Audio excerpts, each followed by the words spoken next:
नाशिक जिल्ह्यातील शिक्षण घोटाळ्याची मोठी व्याप्ती या ठिकाणी वाढलेली आहे।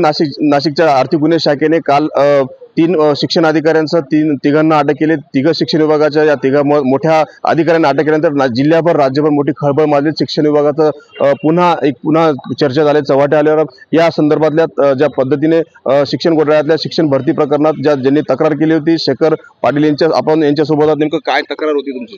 माझी तक्रार अशी होती की ह्या शिक्षण अधिकाऱ्यांनी 2012 साली बोगस कागदपत्रांच्या आधारावर ह्या कर्मचाऱ्यांची भरती केलेली होती। त्यामुळे मी वर्षभरापासून शिक्षण विभागात तक्रार केली, अनेक ठिकाणी तक्रार केल्या, पण मला न्याय मिळाला नाही।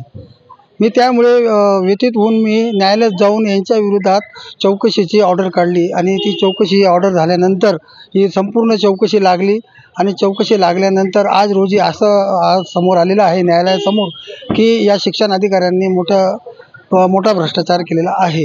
याबाबत मी आता आपल्याला हेच कळवत येतो की अजून पुढे या प्रकरणात बरेचशा अधिकाऱ्यांवर गुन्हे दाखल होणार आहे। नक्कीच आपल्यासोबत तक्रारदार शेखर पाटील होते। ज्या पद्धतीने मालेगाव किंवा नाशिक जिल्ह्यातील या शिक्षण घोटाळ्याची मोठ्या प्रमाणात मोठी व्याप्ती या ठिकाणी वाढलेली आहे आणि येणाऱ्या काळामध्ये मोठ्या प्रमाणावरती अजून मोठे खुलासे येण्याची शक्यता आहे।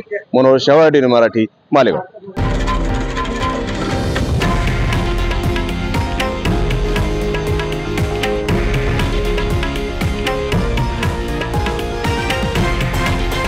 हे आहे देशातील नंबर 1 न्यूज नेटवर्क आणि आपण पाहत आहात TV9 मराठी, एकमेव।